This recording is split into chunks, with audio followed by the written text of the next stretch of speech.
Hello everyone, कैसे हो आप सभी लोग। सुबह एक सेशन आया था जिसमें हमने एसएससी सीएचएसएल के प्रैक्टिस करी थी क्वेश्चंस की। तो मुझे लग रहा है वो सभी लोगों ने देखी होगी, नहीं देखी तो वो देख लेना, काफ़ी इंपॉर्टेंट सेशन था।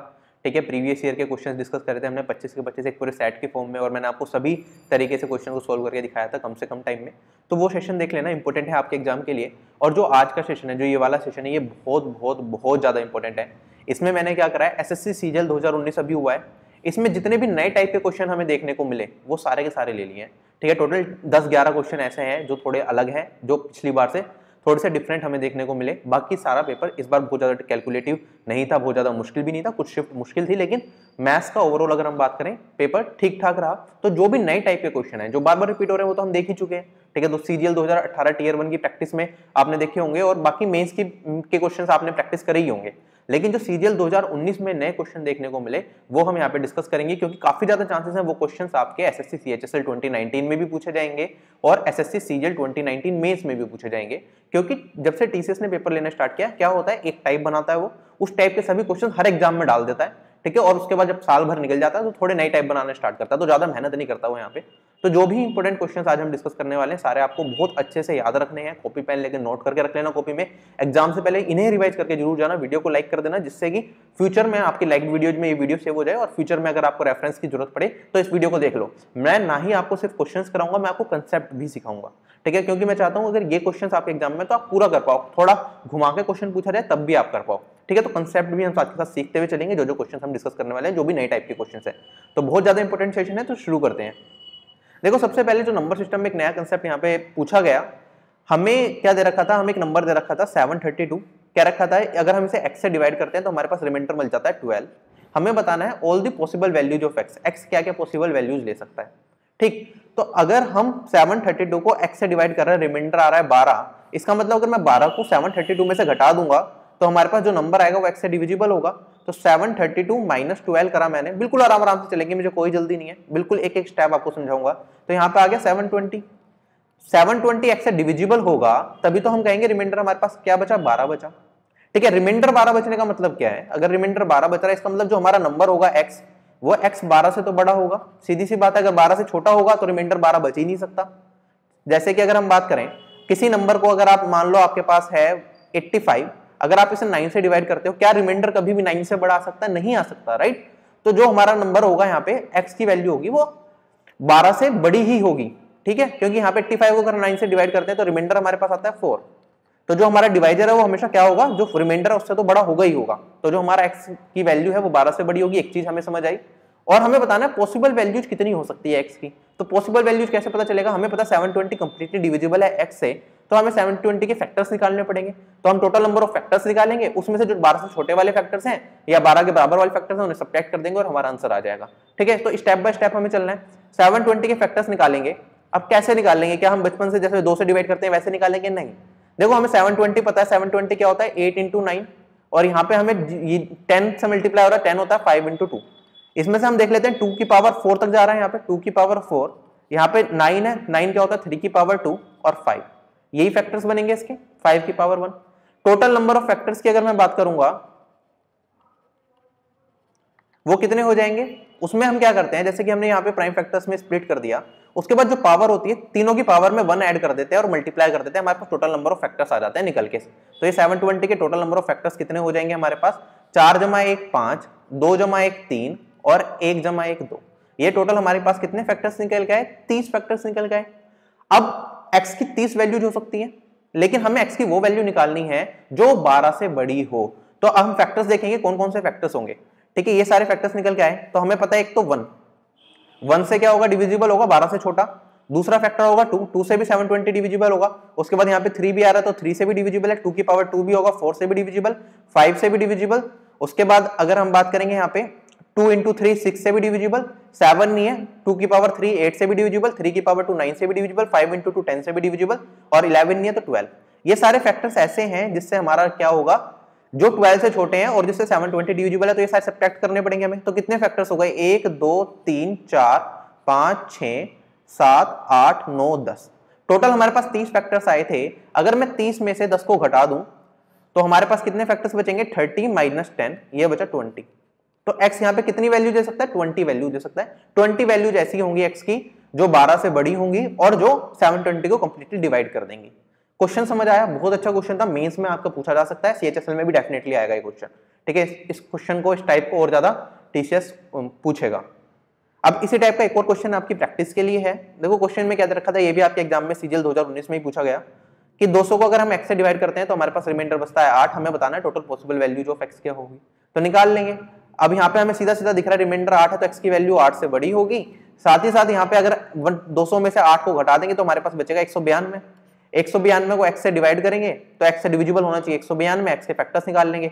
192 को स्प्लिट करेंगे तो यहाँ से आपका क्या आएगा, यहाँ पे हमें थोड़ा डायरेक्ट नहीं कर सकते, यहाँ पे 192 है, वहां पे तो 720 था हमें डायरेक्टली दिख रहा था, 192 हमें डायरेक्टली नहीं दिख रहा है यहाँ पे, तो 2 से करेंगे यहाँ पे आ जाएगा 96, फिर 2 से करेंगे तो 48 की बात करें तो 8 इंटू 6 या फिर 16 इंटू 3, तो 2 की पावर 4 इंटू 3, तो यहाँ पे आ गया हमारे पास 2 की पावर 6 इंटू 3। ठीक, टोटल नंबर ऑफ फैक्टर्स की बात करेंगे कितने हो जाएंगे हमारे पास, यहाँ पे 6 जमा 1 7 और 7 इंटू में 3 की पावर 1 है, 1 जमा 1 2, टोटल फैक्टर्स हमारे पास कितने आ गए 14। अब x की वो वैल्यू हो सकती है जो x से क्या हो, 8 से क्या हो, छोटी हो, मतलब छोटी नहीं होनी चाहिए, x हमारा 8 से बड़ा होना चाहिए।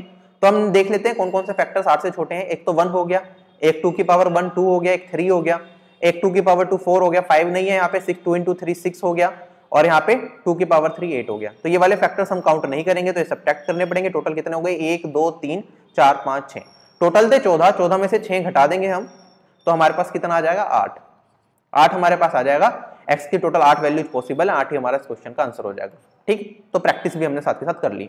अब नेक्स्ट टाइप पे बढ़ते हैं। अभी अलजेब्रा का क्वेश्चन था, ठीक है, ये वाला टाइप पूछा गया, बहुत बार पूछा गया ये वाला टाइप, तो सीपीओ में भी पूछा गया आपका और आपका सीजीएल में भी पूछा गया था, लेकिन इसमें थोड़ा घुमा दिया। उसमें डायरेक्टली एक्स स्क्वायर एक्स दे रखा था, यहाँ पे क्या करा, इसके आगे कोफिशिएंट्स भी डाल दिए, तो हमें उससे भी नहीं घबराना। पहले एक बार मैं फॉर्मूला आपको समझा देता हूं जिससे कि आपको कंसेप्ट भी क्लियर हो जाए। हमारे पास फॉर्मूला होता है यहाँ पे x की पावर 4 प्लस y की power 4 plus x square y square, ये किसके बराबर होता है, ये बराबर होता है x square plus y square minus x y into में x square plus y square plus x y. ठीक है, ये फॉर्मूला आपको पता होगा। इसमें अगर पावर कम भी कर देंगे, मान लो यहाँ पे हम कर देते हैं x square plus y square plus x y, ये किसका फॉर्मूला हो जाता है, ये x plus y plus root x y, और ये हो जाएगा इंटू में x plus y minus root x y. ठीक है, इसका फॉर्मूला बन जाएगा। तो ऐसे अगर पावर को और बढ़ा देंगे, पावर 8 कर देंगे, तब भी हम बना सकते हैं, तो कुछ नहीं है, ये फॉर्मूला आपको याद रखना है। सिंपल, आप ड्राइव भी कर सकते हो, एक्स प्लस वाई को ए मान लेना, इसे बी मान लेना, इसे ए बी सोल्व करोगे, फैक्टराइज करोगे, आंसर निकल के आ जाएगा, ये फॉर्मूला बन जाएगा। बहुत सिंपल सा प्रूफ है। ठीक है, ये चीज क्लियर होगी, तो इसे रब कर देता हूँ, हम क्वेश्चन पे आते हैं। अब क्वेश्चन में क्या कर दिया, यहाँ पे कोफिशिएंट्स बदल दिए।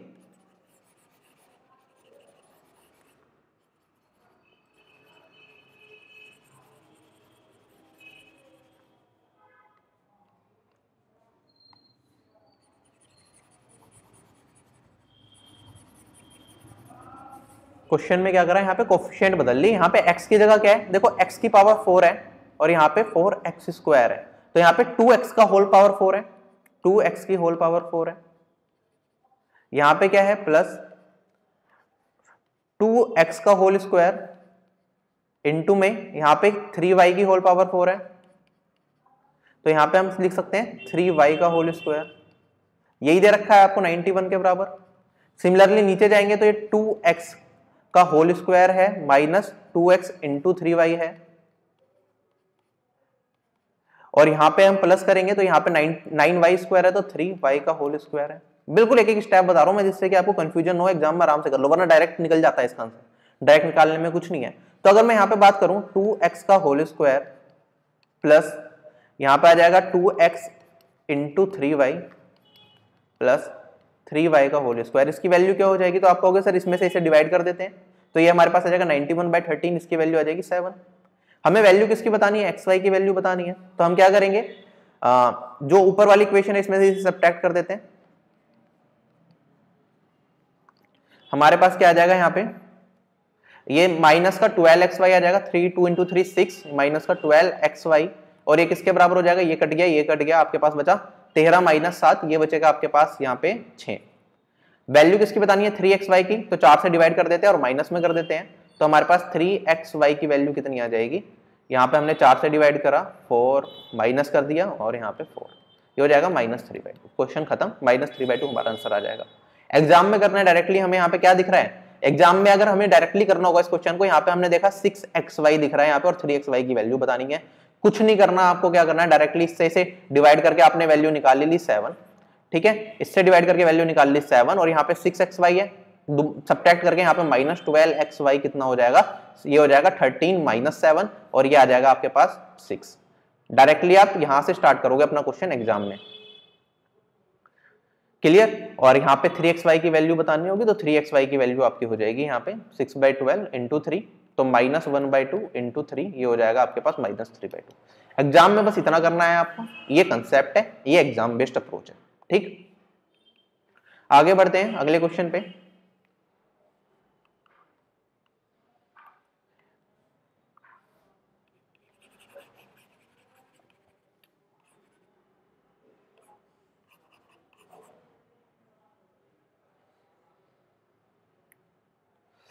पीसी थोड़ा हैंग कर रहा है मेरा।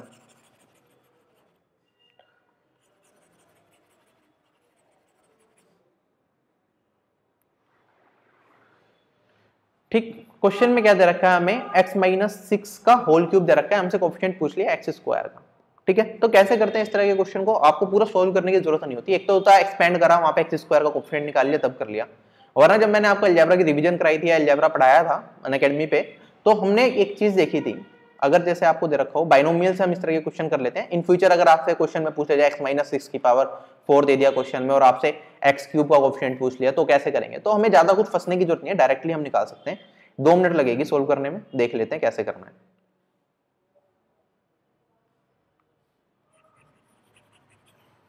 ठीक है, पूरा कंसेप्ट सीखो आप यहां पे।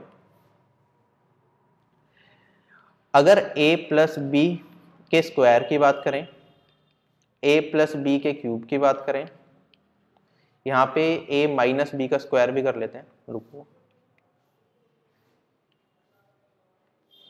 a - b का स्क्वायर, a + b का क्यूब, a - b का क्यूब, a + b की पावर 4, a - b की पावर 4। ठीक है, हम क्या कर लेते हैं, यहाँ पे 2 वेरिएबल है, 11 का स्क्वायर कितना हो गया, 11 का स्क्वायर होता है 121, ठीक है। a - b जब भी स्क्वायर हो रहा है 121।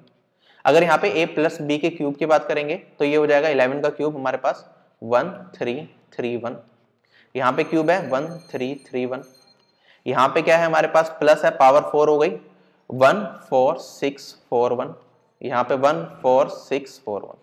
अब करा गया बेसिकली मैंने, ये जो हमारे पास फॉर्मूला बनता है वो डायरेक्टली ऐसे ही आता है, 11 ये 11 का स्क्वायर है, ये क्यूब है, ये पावर 4 है, पावर 5 कर लोगे तब भी आ जाएगा, वरना हम क्या करेंगे, यहाँ पे इसे 11 से मल्टीप्लाई करेंगे तो 1 का 1 एज इट इज, यहाँ पे 3 + 1 4, 3 + 3 6, 3 + 1 4 और ये 1। ये आया कैसे, अब देखो फॉर्मूला हमारा डायरेक्टली बनता जा रहा है। यहाँ पे हमने a से स्टार्ट करना है, a की मैक्सिमम पावर से स्टार्ट करेंगे, b की मिनिमम पावर से। तो यहाँ पे अगर हम बात करें, एक तो प्लस का साइन है तो सारे में प्लस, यहाँ पे प्लस, यहाँ पे प्लस, यहाँ पे प्लस, यहाँ पे प्लस, यहाँ पे सॉरी यहाँ पे a - b है, तो एक बार प्लस होगा एक बार माइनस होगा, ये वाला साइन माइनस का होगा फिर प्लस का होगा, ठीक है। माइनस साइन हो तो अल्टरनेटिवली साइन डालेंगे, अगर आपके पास प्लस साइन है तो डायरेक्टली हो जाएगा, ठीक है, सारे प्लस हो जाएंगे। अगर माइनस साइन है तो अल्टरनेटिवली डालेंगे, तो ये हो जाएगा आपके पास माइनस, ये प्लस, ये माइनस, ये प्लस, ये माइनस, ये प्लस, ये प्लस, ये प्लस, सारे के सारे प्लस वाले में सारे प्लस, ये प्लस, ये माइनस, ये प्लस, ये माइनस और यहाँ पे प्लस है, प्लस प्लस प्लस और यहाँ पे प्लस और यहाँ पे प्लस, यहाँ पे सबसे पहला प्लस हो गया, माइनस प्लस माइनस प्लस। ये चीज समझ आ गई। इसके बाद कैसे करना है, देखो यहाँ पे सबसे पहले a की मैक्सिमम पावर 2 जा सकती है, तो यहाँ पे a स्क्वायर लिखा, उसके बाद आगे बढ़ेंगे, b की पावर 0 होगी तो लिखने की जरूरत नहीं है। उसके बाद क्या करेंगे, यहाँ पे 2 है और यहाँ पे a की पावर घटाते चलेंगे, b की पावर बढ़ाते चलेंगे, तो यहाँ पे b की पावर 0 थी तो अब यहाँ पे a की पावर 1 हो जाएगी, a की पावर 1 घट गई और b की पावर 1 बढ़ गई। अब यहाँ पे a की पावर 1 और घटाएंगे तो a की पावर 0 हो जाएगी, b की पावर 1 बढ़ गई तो b स्क्वायर, ठीक है। ये फॉर्मूला बन गया a + b के होल स्क्वायर का। इसी तरह a - b का होल स्क्वायर है तो यहाँ पे a square as it is A B और यहाँ पे बी स्क्वायर, ठीक है, बस साइन चेंज हो जाएगा, ऑल्टरनेटिवली साइन चेंज होते हैं। अब यहाँ पे a + b का होल क्यूब है, ठीक है, तो यहाँ पे क्या करेंगे हम, a की पावर मैक्सिमम फिर b की पावर को 1 बढ़ाएंगे और a की पावर को घटाएंगे तो a स्क्वायर b की पावर 1, फिर यहाँ पे a और b स्क्वायर और यहाँ पे फिर क्या हो जाएगा हमारे पास, यहाँ पे हो जाएगा हमारे पास a की पावर 0 हो जाएगी तो b का क्यूब बचेगा खाली। सेम चीज यहाँ पे क्यूब है तो कॉपी कर लेंगे नीचे, ए क्यूब माइनस 3a² b, यहाँ पे 3ab² और यहाँ पे माइनस था तो यहाँ पे माइनस b क्यूब। इसी तरह यहाँ पे a की पावर 4 तक गया तो यहाँ पे क्या हो जाएगा हमारे पास, ये थोड़ा स्पेस यहाँ पे कम बच रहा है तो दोबारा लिख देता हूँ ये वाला एक बार। 14641 है ना ये, तो 14641 याद रखना है हमने, ठीक है। फ्यूचर में क्वेश्चन आ जाएगा तो आप डायरेक्टली कर पाओगे, इसलिए मैं ये पूरी चीज आपको बता रहा हूं। ये है तो यहाँ पे a की पावर 4 प्लस 1/4, पहले यहाँ तो 1 था, यहाँ पे फिर 4 आया, 4 a की पावर घटा दी और यहाँ पे b की पावर बढ़ा दी। उसके बाद 1/4 था तो यहाँ पे a की पावर क्या कर देंगे, घटा देंगे, और b की पावर क्या कर देंगे, बढ़ा देंगे। फिर 1/4 फिर था 4 हमारे पास, तो फिर क्या करेंगे, a की पावर को क्या करेंगे हम, a की पावर को और घटा देंगे, b की पावर को और बढ़ा देंगे, और फिर उसके बाद है 1, तो ये हो जाएगा b की power 4। Clear. a minus b की पावर 4 की बात करेंगे तो क्या करेंगे, बस साइन ऑल्टरनेटिव कर लेंगे, a की power 4 minus 4 a cube b plus 6 a² b² minus 4 a b cube plus b की पावर 4। क्लियर। ऐसे a प्लस b की पावर 5 या कुछ और पूछा जाए तब भी हम कर सकते हैं। तो हमने ये चीज देख ली। अब देखो डायरेक्टली हमसे क्वेश्चन में पूछा गया था x माइनस 6 का होल क्यूब, ये दे रखा है, हमें x² का कोएफिशिएंट बताना था। x² का कोएफिशिएंट कौन से स्टेप में आएगा, सेकंड स्टेप में आएगा। तो सेकंड स्टेप में, फर्स्ट स्टेप में तो क्यूब आएगा x का, सेकंड स्टेप में क्या आएगा, x का स्क्वायर आएगा, ठीक है। पहला पॉजिटिव था तो दूसरा नेगेटिव होगा, तो यहाँ पे नेगेटिव आ गया हमारे पास साइन, ठीक है। x का कोएफिशिएंट क्या है, इसका स्क्वायर करना पड़ेगा, तो 1 है तो 1 का स्क्वायर इनटू, अगर हम बात करेंगे यहाँ पे, उसके बाद हम सेकंड स्टेप में क्या कर रहे थे, a का स्क्वायर हुआ, a की पावर 1 बढ़ी तो b की पावर क्या होगी, 1 घट जाएगी। तो एज इट इज हमारे पास यहाँ पे b की पावर क्या आएगी, b की पावर एज इट इज रहेगी, यहाँ पे 6 है तो यहाँ पे 6 हो जाएगा, और ये x², ये हमारा आंसर हो जाएगा -6x²। x² का कोएफिशिएंट कितना हो जाएगा, -6। क्वेश्चन खत्म। और यहाँ पे हमने एक चीज और नहीं देखी, जो ये क्यूब चल रहा है तो सेकंड स्टेप में 1331 होता है, तो हमें 3 से भी मल्टीप्लाई करना होता है, तो इंटू 3 कर देंगे, ठीक। तो ये हो जाएगा हमारे पास -18x², -18 हमारा इस क्वेश्चन का आंसर आ जाएगा, एक स्टेप में आंसर हो जाएगा। अब तो ये टेबल आपको थोड़ा याद रखना पड़ेगा दिमाग में, अगर ये चीजें सेव रहेंगी तो आप जल्दी कर पाओगे, ठीक है। क्यूब के केस में 1331 लेना है, ठीक है। पावर 4 हो जाएगी तो 14641 लेना है, तो आपको देखना कौन से स्टेप में जाके आपको x² का कोएफिशिएंट मिलेगा, कौन से स्टेप में जाके x³ का कोएफिशिएंट मिलेगा, ठीक है। जैसे ही एक छोटा सा क्वेश्चन और ले लेता हूं, यहाँ पे मैं आपको मैं दे देता हूं यहाँ पे 3a प्लस 2b, इसकी होल पावर 4 ले लेते हैं। आपको बताना है a² b² का कोएफिशिएंट क्या होगा, ठीक। डायरेक्टली हम कैसे करेंगे, अब देखो यहाँ पे a² b² का कोएफिशिएंट बताना है, यहाँ पे पावर 4 है तो 2 बार पीछे जाएंगे, 4 की पावर में 14641 होता है, ठीक है। और यहाँ पे हमें क्या करना पड़ेगा, a की पावर 4, a की पावर 3, a की पावर 2, मतलब तीसरे स्टेप पे तो 6 इंटू, और तीसरे स्टेप में क्या हो जाएगा, a का स्क्वायर भी हो जाएगा और b का स्क्वायर, तो ये हो जाएगा 3a का होल स्क्वायर इंटू 2b का होल स्क्वायर, ठीक है। क्वेश्चन खत्म। हमारे पास ये हो जाएगा 6 into 9a² into 4b²। a² b² का कोएफिशिएंट पूछा गया है, तो यहाँ पे हमारे पास कितना आ जाएगा, 36 इंटू 6, 36 इंटू 6 216, ठीक है। इसका आंसर आ जाएगा 216, a² b² का कोएफिशिएंट। 1 मिनट में आंसर आ गया, ठीक है। तो ये चीज याद रखनी है जो मैंने समझाई है, फ्यूचर में मेंस में तो डेफिनेटली एसएससी सीजीएल में इससे क्वेश्चन बन सकता है, ठीक है। आगे बढ़ते हैं।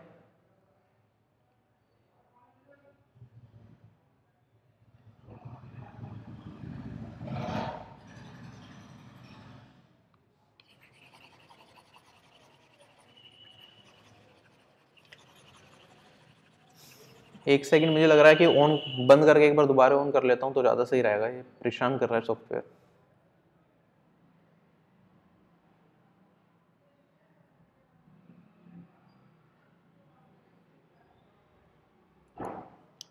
ठीक। अब एक क्वेश्चन आया था आपके एग्जाम में, क्वेश्चन इस तरीके से था, आपको एक साइक्लिक क्वाड्रिलेटरल दे रखा था, ठीक है, ABCD, और उसमें क्या कह रहा था कि जो आपका AC डायगोनल है वो BD डायगोनल को बाइसेक्ट कर रहा है, मतलब BD डायगोनल को 2 इक्वल हिस्से में बांट रहा है, ठीक है। इस पॉइंट को मान लेते हैं O, ठीक है। BD को 2 इक्वल हिस्से में बांट दिया, मतलब OD इक्वल्स टू आपको दे रखा था BO के बराबर, ठीक है। और एक साइक्लिक क्वाड्रिलेटरल दे रखा था, आपको एक साइड ये दे रखी थी, ये साइड दे रखी थी, ये साइड दे रखी थी, आपसे ये वाली साइड पूछी गई थी। तो जब भी इस तरह का क्वेश्चन हो हम डायरेक्टली अपना आंसर निकाल लेते हैं। आंसर क्या होता है पहले तो मैं आपको ये बताऊंगा, उसके बाद एक कंसेप्ट भी पढ़ाऊंगा, ठीक है, कंसेप्ट भी पढ़ाऊंगा मैं आपको। तो यहाँ पे क्या हो जाएगा हमारे पास, यहाँ पे 16.5 है और यहाँ पे x है, तो जहां से स्प्लिट हो रहा है इसके साइड वाली, ये वाली साइड स्प्लिट हो रही है डी के बराबर वाली दोनों जो भी साइड है इन दोनों को मल्टीप्लाई कर दो, ये हो जाएगा 16.5 इंटू एक्स। ये किसके बराबर हो जाएगा, यहाँ पे ये वाली साइड दो पार्ट में स्प्लिट हो रही थी, तो यहाँ पे बी पॉइंट की दोनों साइड ये वाली और ये वाली, ये हो जाएगा आपका 11 इंटू 19.8। यहाँ से काटेंगे एक्स की वैल्यू आ जाएगी, 11 से काटा यहाँ पे तो 1.5 टाइम्स चला जाएगा, 1.5 से ये काटेंगे तो एक्स की वैल्यू कितनी आ जाएगी 19.8 डिवाइडेड बाय 1.5 हटा दिया, और यहाँ पे एकम 48 तिया 0.2 13.2 इस क्वेश्चन का आंसर आ जाएगा। अब इसका कंसेप्ट समझना हमारे लिए जरूरी है, क्योंकि एग्जाम में जरूरी नहीं है। इस बार तो बाइसेक्ट दे रखा था तो हमने डायरेक्टली फॉर्मूला लगाया, आंसर निकाल दिया। यहाँ पे अगर दे रखा होता एम रेशियो एन तो क्या करते हैं हम, ठीक है, एम रेशियो एन में भी स्प्लिट कर सकता है, और भी बहुत चीजें होती हैं, तो ये कंसेप्ट सीखना हमारे लिए जरूरी है। तो मैं यहाँ पे आपको एक बार कंसेप्ट भी पढ़ा देता हूँ कि सीएचएसएल में क्वेश्चन आए तो आप डायरेक्टली कर पाओ। सपोज करो आपको एक क्वाड्रिलेटरल दे रखा है ABCD, ठीक है, यहाँ पे मैं नाम दे देता हूँ, पिछली बार क्या लिए थे हमने नाम, वही लेते हैं, चलो कोई नहीं, ABCD ऐसे ही हमने कोई दो नाम मान लिए। हमने कहा जो BD है वो AC को स्प्लिट कर रहा है, इस पॉइंट को मैंने मान लिया O, इसे M रेशियो N में स्प्लिट कर रहा है। जो BD डायगोनल है इसे M रेशियो N में स्प्लिट कर रहा है। अब हमें इन चारों साइड के बीच में रिलेशन बताना है। ये A मान लेते हैं, ये B मान लेते हैं, ये C मान लेते हैं और ये D मान लेते हैं, ठीक है। हमें इन चारों साइड के बीच में रिलेशन बताना है, तो करेंगे कैसे, देखो साइक्लिक क्वाड्रिलेटरल की कुछ खास बात होती है। अगर ये वाला एंगल क्या है, थीटा है, तो ये वाला एंगल क्या होगा, 180 माइनस थीटा होगा, नहीं होगा। अगर मैं यहाँ पे दो ट्राइंगल की बात कर रहा हूं, सबसे पहले मैंने ट्राइंगल की बात करी BAD और मैंने दूसरे ट्राइंगल की बात करी यहाँ पे BCD। इन दोनों के अगर मैं एरिया की बात करूंगा तो इसका एरिया क्या हो जाएगा, यहाँ पे एंगल थीटा है, ये साइड A है और ये वाली साइड D है, तो ये हो जाएगा आपके पास half into AD sine theta. और इस वाले BCD ट्राइंगल के एरिया की बात करूंगा, इसका एरिया क्या हो जाएगा, ये हो जाएगा आपके पास half into BC sine 180 minus theta. Sine 180 minus theta क्या होता है, साइन थीटा ही होता है, तो ये भी साइन थीटा, ठीक है। तो इन दोनों का एरिया हमारे पास आ गया, इसका एरिया ये होगा और इसका एरिया ये होगा, क्लियर। आगे बढ़ते हैं। अगर मैं बात करूं यहाँ पे ट्राइंगल्स की, मैं बात कर रहा हूं ट्राइंगल AOB, जो ये वाला ट्राइंगल है, ये वाला ट्राइंगल और ये वाले ट्राइंगल की, इन दोनों का एरिया का रेशियो क्या हो जाएगा, तो आप कहोगे यहाँ पे ये M में स्प्लिट हो रहा है बेस, यहाँ पे N में स्प्लिट हो रहा है, तो M रेशियो N इनका एरिया हो जाएगा, राइट। इसी तरह अगर मैं बात करूं ट्राइंगल BAOD और ट्राइंगल COD की, तो यहाँ पे भी ये M में स्प्लिट हो रहा है, यहाँ पे N में स्प्लिट हो रहा है, तो इसका एरिया भी M रेशियो N हो जाएगा। अगर मैं कंबाइंड रेशियो की बात करूं इन दोनों एरियाज की, ट्राइंगल BAD और ट्राइंगल BCD, इन दोनों को हमने आपस में ऐड कर दिया, तो इन दोनों का जो एरिया का रेशियो होगा वो भी आपका किसके बराबर हो जाएगा, वो भी आपका M रेशियो N के बराबर हो जाएगा, नहीं हो जाएगा, क्लियर। ये चीज समझ आई। अब यहां पे हमारे पास रिलेशन निकल के आया 1/2 AD sine theta ratio 1/2 BC sine theta equals to M ratio N, या फिर divided by M divided by N हमने कर दिया। तो यहाँ पे हम सोल्व करेंगे तो इनका रेशियो 2 से 2 कट गया, हमारे पास साइन थीटा से साइन थीटा कट गया, हमारे पास क्या निकल के आया AD बाय BC, ये हो जाएगा आपके पास M रेशियो N। AD ये वाला A और D, तो इसके सामने बराबर में क्या है इसके M, तो ये इसके सामने चला गया, और यहाँ पे B और C, ठीक है, ये है B और ये है C, इसके सामने इनके बीच में साइड आ रही है N, ये N के बराबर हो गया। AD रेशियो BC किसके बराबर हो गया, M रेशियो N के बराबर हो गया। और अगर हम बात करें यहाँ पे पिछले क्वेश्चन में क्या था, ये दोनों क्या था, इक्वली स्प्लिट हो रहा था, मतलब M इक्वल्स टू N दे रखा था, M इक्वल्स टू N दे रखा था लास्ट केस में, तो यहाँ पे क्या हो जाएगा, ये दोनों 1 हो जाएगा। If M equals to N then AD equals to BC। ये कॉन्सेप्ट था डायरेक्टली जो पिछले क्वेश्चन में लगाया था हमने और अपना आंसर निकाला था, वही चीज यहाँ पे यूज हो रही है, क्लियर। आगे बढ़ते हैं। तो ये कंसेप्ट मैंने आपको बता दिया, फ्यूचर में क्वेश्चन आएंगे। मान लो आपके एग्जाम में क्वेश्चन क्या आ जाए, आपके एग्जाम में यहाँ पे दे दे आपको 15, यहाँ पे आपको दे दे x, यहाँ पे दे दे आपको 13 और यहाँ पे आपको दे दे 30, और आपसे ही M रेशियो N की वैल्यू दे दे 2:1, तो डायरेक्टली आंसर हम निकाल सकते हैं, नहीं निकाल सकते। हमारे पास क्या हो जाएगा, हमारे पास 15 इंटू एक्स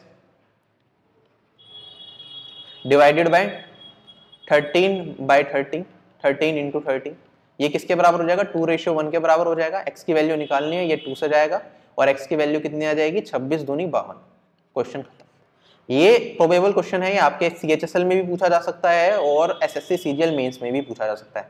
दोनों ही एग्जाम में ये क्वेश्चन के आने की प्रोबेबिलिटी काफी ज्यादा हाई है, तो इसे अच्छे से समझ लेना।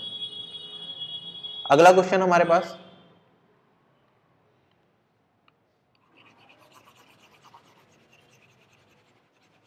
क्वेश्चन में क्या दे रखा है, एक सर्कल दे रखा है हमें, ड्रॉ कर लेते हैं।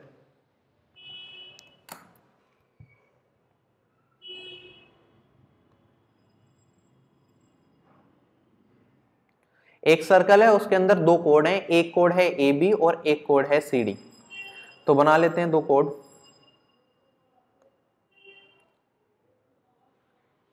इसे हमने एक कोड बनाई AB और एक कोड बना लेते हैं CD, और दोनों इंटरसेक्ट भी कर रही हैं किस पॉइंट पे, P पॉइंट पे।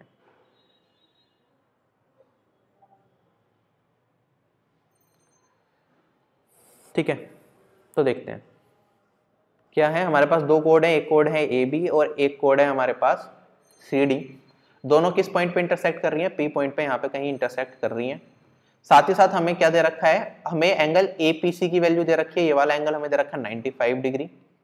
एंगल AOD, O क्या है, इसका सेंटर है, ठीक है। एंगल AOD हमें कितना दे रखा है यहाँ पे, 110 degree.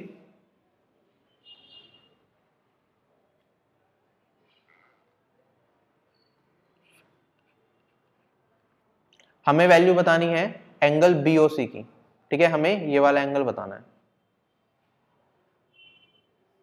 To chords AB and CD intersect with centre O intersect each other at point P, और एंगल APC 95 दे रखा है, एंगल AOD ठीक है 110 दे रखा है, और BOC की वैल्यू बतानी है। तो ये वाला एंगल हमें बताना, सॉरी ये वाला एंगल हमें बताना है BOC। तो फिगर थोड़ी सी गलत बन गई है वाली, मैं दोबारा बनाता हूँ।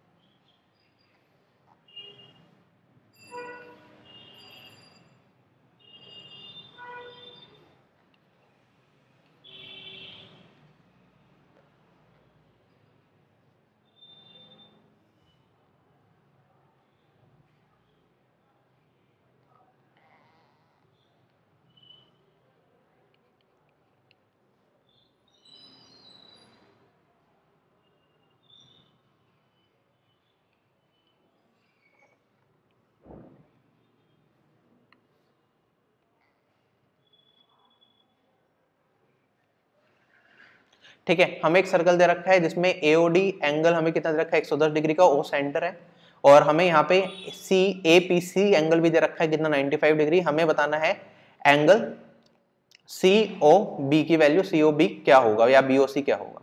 तो इस केस में एक तो हमारे पास डायरेक्ट तरीका होता है, डायरेक्ट हम आंसर निकाल सकते हैं। पहले शॉर्टकट बता देता हूँ, फिर बेसिक तरीके से भी देख लेंगे।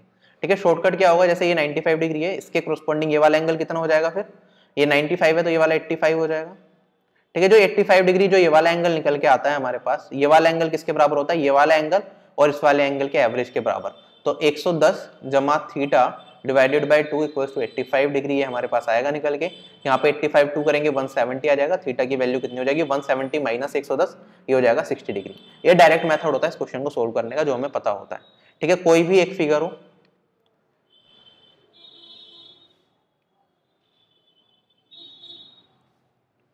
कोई भी हमें एक फिगर दे रखी है, ठीक है, उसमें अगर दो कोड ऐसे इंटरसेक्ट करती हैं और यहाँ पे कोई होता है हमारे पास सेंटर पॉइंट, और इन्हें भी हम ऐसे जोड़ देते हैं, तो हमारे पास जो ये वाला एंगल होता है इसे मान लेते हैं थीटा, इस वाले एंगल को मान लेते हैं अल्फा। तो ये वाला एंगल क्या होता है, ये वाला होता है हमारे पास थीटा प्लस अल्फा बाय 2। ठीक है, तो ये याद रखना। अब पिछले क्वेश्चन पे आते हैं।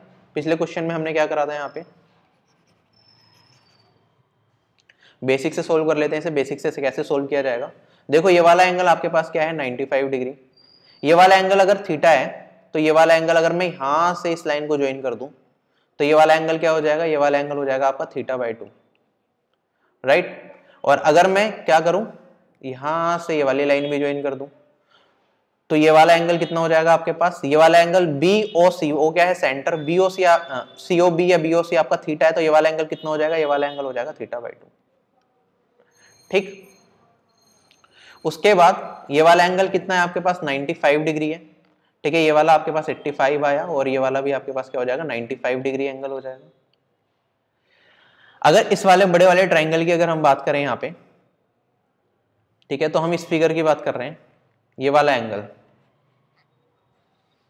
अगर ये वाला एंगल 110 डिग्री है तो ये वाला एंगल कितना हो जाएगा आपके पास, ये इसका आधा हो जाएगा, तो ये हो जाएगा 55 डिग्री।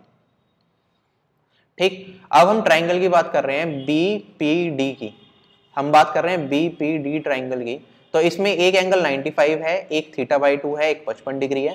हमें थीटा की वैल्यू बतानी है, बेसिकली जो हमारा एंगल था वो थीटा फाइंड आउट करना था। तो 95 प्लस 55 करेंगे 150 आ जाएगा। ठीक है, और 180 में से अगर हम 150 को घटा देंगे तो हमारे पास ये आ जाएगी θ/2 की वैल्यू।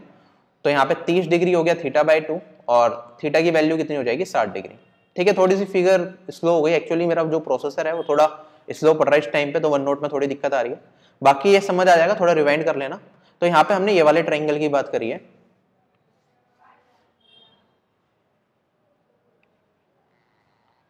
ठीक है, हमने ये वाले ट्राइंगल की बात करी है, इस वाले ट्राइंगल से थीटा की वैल्यू निकाल ली। प्रॉपर्टी हमने कौन कौन सी यूज करी है, देखो अगर सेंटर पे मान लो ये A है, ये B है, ये आर्क सेंटर पे थीटा डिग्री एंगल बनाती है, तो उसके दूसरे सर्कमफ्रेंस पे अपोजिट साइड में, तो ये जो ये एंगल होता है ये θ/2 होता है। बस यही चीज हमने यूज करी है, थोड़ी कंस्ट्रक्शन करी और ये निकाल लिया। तो इसे अपने एग्जाम के पॉइंट ऑफ व्यू से आप याद रख लेना। अब हमारे पास क्वेश्चन देखो और क्या पूछा गया, एक क्वेश्चन था उसमें एक राइट एंगल ट्राइंगल दे रखा था, right angle at B, ABC। AB की लेंथ आपको कितनी दे रखी थी, AB की लेंथ दे रखी थी 5, BC की लेंथ आपको दे रखी थी यहाँ पे 12, और यहाँ पे क्या रखा था, A का एंगल बाइसेक्टर बनाया जो यहाँ पे मिल रहा है D पॉइंट पे जाके, ये एंगल बाइसेक्टर हमने बनाया। आपसे ये पूछा गया था AD की लेंथ बता दो। अब कैसे करेंगे, देखो यहाँ पे एंगल बाइसेक्टर दे दिया तो हमें काफी सारी चीजें हमारे लिए क्लियर हो गई, अभी देखेंगे कैसे। ठीक है, AD की लेंथ बतानी है। सबसे पहले हमने देखा यहाँ पे 5 है, यहाँ पे 12 है और ये 90 डिग्री एंगल है, तो ये तो 13 हो जाएगा। ये 13 हो गया हमारे पास। अब ये AD को क्या कर रहा है, बाइसेक्ट कर रहा है, एंगल A को बाइसेक्ट किया जा रहा है AD से, तो यहाँ पे जो ये थीटा है तो ये थीटा हो गया। इसका मतलब यहाँ पे हम इंसेंटर वाली प्रॉपर्टी लगा सकते हैं, इंसेंटर कहीं ना कहीं यहाँ पे होगा, एंगल बाइसेक्टर प्रॉपर्टी लगा सकते हैं। तो जो ये वाली साइड होगी, अगर ये 5 है तो ये वाली साइड का रेशियो क्या होगा, 5 रेशियो होगा। अगर हम रेशियो की बात करें, ये वाली साइड 13 है तो ये वाली साइड का रेशियो क्या होगा, 13 रेशियो। ठीक है, और यहाँ पे 5 जमा 13 जो 18 रेशियो है वो हमारा किसके बराबर है, 12 के बराबर है। तो यहाँ पे एक रेशियो की वैल्यू कितनी हो जाएगी, 2/3 हो जाएगी। अगर हम बात करें यहाँ पे 5 रेशियो की वैल्यू कितनी हो जाएगी, तो 5 × 2/3 कर देंगे तो ये हमारे पास आ जाएगा 10/3। ठीक है, तो यहाँ पे BD की साइड हमारे पास आ गई 10/3। अब हमारे पास ट्राइंगल क्या बचा, ट्राइंगल देखो, ये हमारे पास A है, ये हमारे पास B है और ये D है। BD की लेंथ आ गई हमारे पास कितनी, 10/3 आ गई। AB की लेंथ हमारे पास आ गई 5, AD की लेंथ बतानी है, पाइथागोरस थ्योरम लगा के निकाल लेंगे। ठीक है, तो हमारे पास क्या हो जाएगा, ये √5 बाहर ले लेते हैं और 1 का स्क्वायर प्लस 2/3 का होल स्क्वायर दैट इज 4/9। ठीक है, ये हो जाएगा 5 √9 × 4 13/3 बाहर आ जाएगा। 5/3 √13 हमारे पास इस क्वेश्चन का आंसर हो जाएगा। क्लियर, आगे बढ़ते हैं।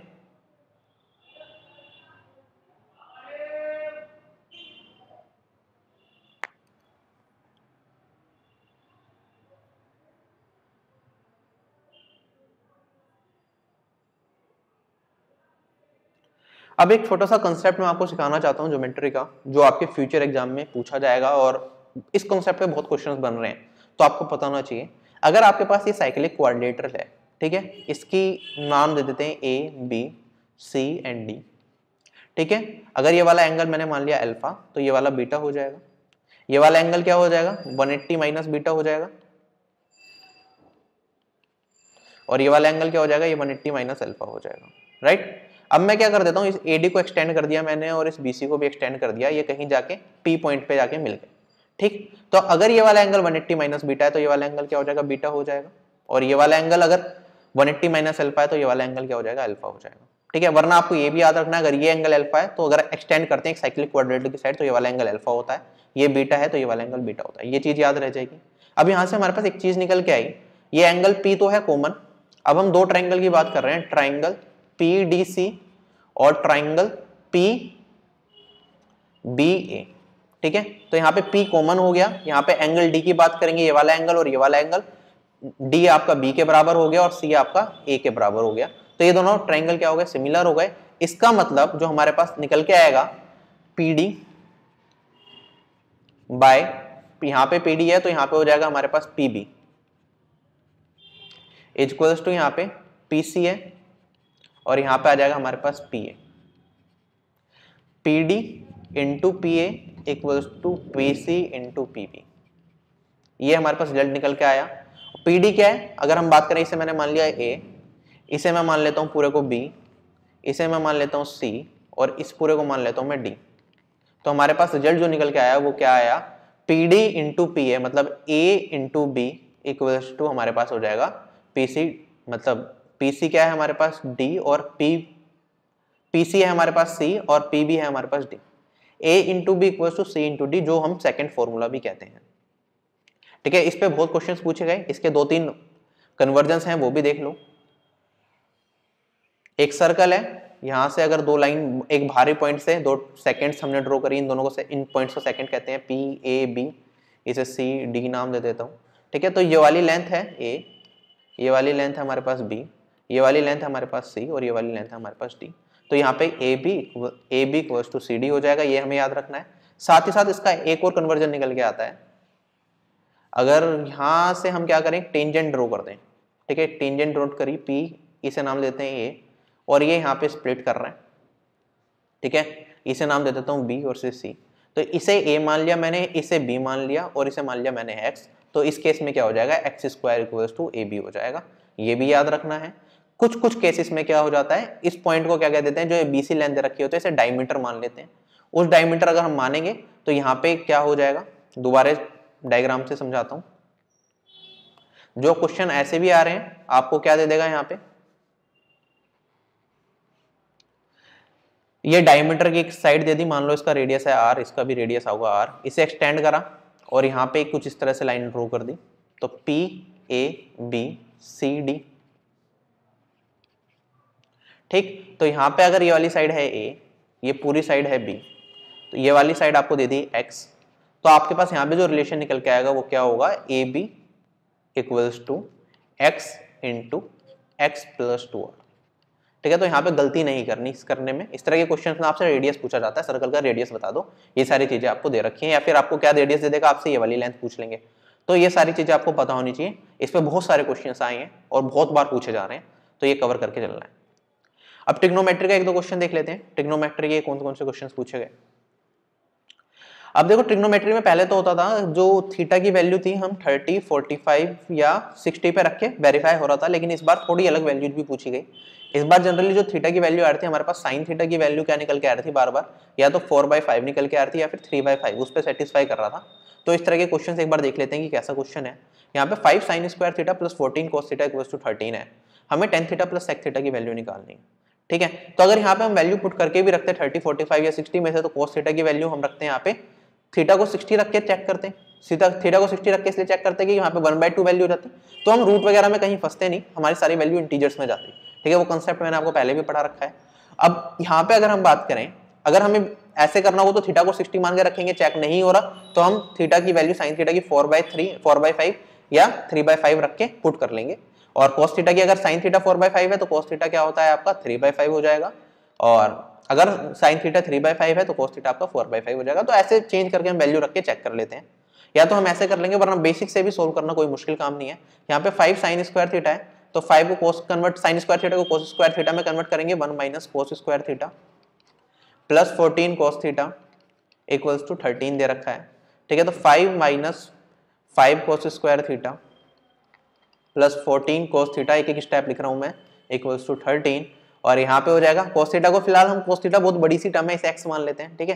तो हमारे पास उधर चला जाएगा, तो हमारे पास 5x स्क्वायर और यहाँ पे माइनस 14x, और उधर जाके ये 5 भी सब्ट्रैक्ट हो जाएगा, तो प्लस 8, ये हमारे पास क्या आ जाएगा, इसकी वैल्यू आ जाएगी,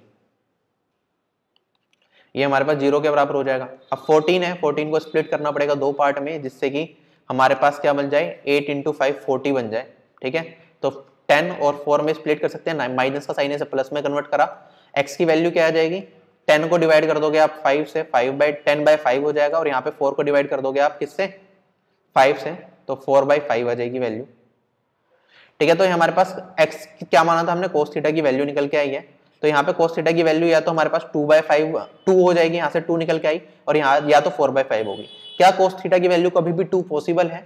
हमें पता है cos थीटा की रेंज क्या होती है, या तो ये 0 और 1 के बीच में हमेशा रहता है, तो 2 तो पॉसिबल वैल्यू है नहीं, तो cos थीटा की वैल्यू कितनी हो जाएगी हमारे पास, 4/5।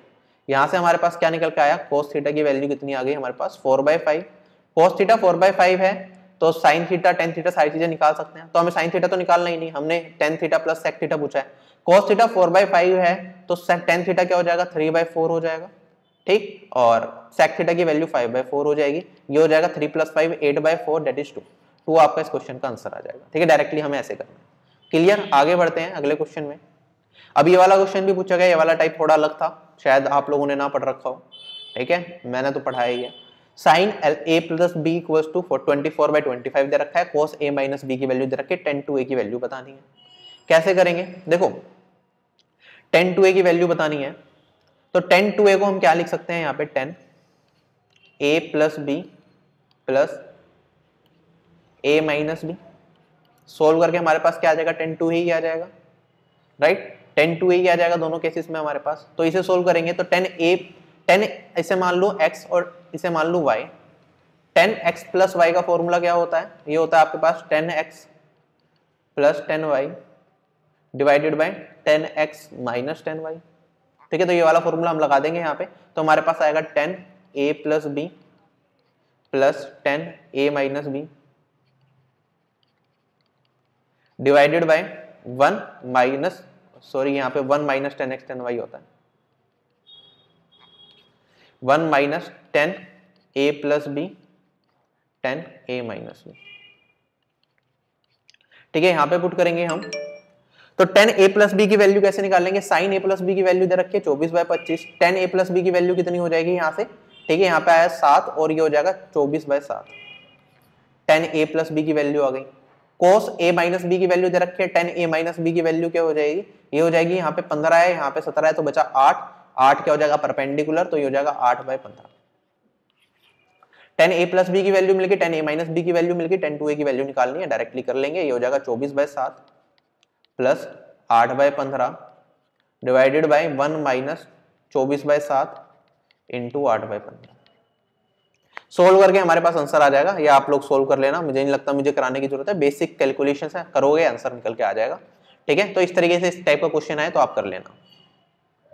अगला है हमारे पास, देखो एवरेज का क्वेश्चन है। एवरेज में किस तरह का क्वेश्चन था, the average of 5 numbers is इतना, the average of first 4 numbers is 3 time the 5th number, हमें बताना 5th नंबर क्या होगा। ठीक है, फर्स्ट 4 नंबर और 5वें नंबर में चल रहा है, तो सम ऑफ फर्स्ट 4 नंबर्स ए मान लेते हैं, 5th नंबर को हम क्या मान लेते हैं, 5th नंबर हमने मान लिया B. Average of first 4 numbers मतलब a/4, वो किसके बराबर है, 3 times the 5th number, 3b के बराबर है। और एवरेज ऑफ ऑल 5 नंबर्स दे रखा है हमें 85.8, मतलब सम ऑफ 4 नंबर्स और plus 5th number, a + b की value sum of all 5 numbers हो गया, वो हो जाएगा 85.8 × 5। ठीक है, दो इक्वेशन आ गई, हमें सिर्फ b की वैल्यू निकालनी है, यहाँ पे 5th नंबर क्या होगा निकाल लेते हैं। a की वैल्यू कितनी हो जाएगी आपके पास, 4 × 3 12b, यहाँ पे पुट कर देंगे तो 13b = 85.8 × 5। अब मोस्ट प्रोबेबली ये हमारा 85.8 13 से कटना चाहिए, तो काट देते हैं, 13 से काटेंगे यहाँ पे, तो 13 × 6 = 78, ठीक है, फिर बचा 78, तो 6.6 × 5 कर देंगे तो 3.33 बचेगा ना हमारे पास, b की वैल्यू आ गई 33, 5th नंबर क्या हो जाएगा हमारा 33। क्वेश्चन खत्म, आगे बढ़ते हैं। अब ऐसे एवरेज का एक और क्वेश्चन था, ठीक है, ये तो सिंपल क्वेश्चन था, लेकिन फ्यूचर में आपके एग्जाम में है तो डायरेक्टली कर लेना। क्वेश्चन में क्या दे रखा है, average of 5 consecutive even numbers is m, then the average of the next 5 consecutive even number. ठीक है, स्टार्टिंग के 5 कंसेक्यूटिव इवन नंबर का एवरेज है m, उसके बाद के जो 5 नंबर होंगे कंसेक्यूटिव इवन नंबर्स, उनका एवरेज क्या होगा।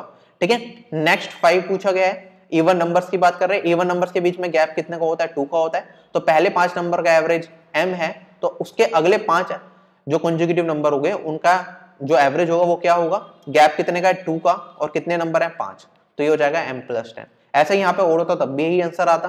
ठीक है, अगर गैप 3 3 का हो तो यहाँ पे 3 × 5 कर लेते, तो इस तरह के सारे क्वेश्चन हम कर सकते हैं। एग्जाम टाइम में अगर दिमाग काम ना करे तो क्या करना है, सीख लो।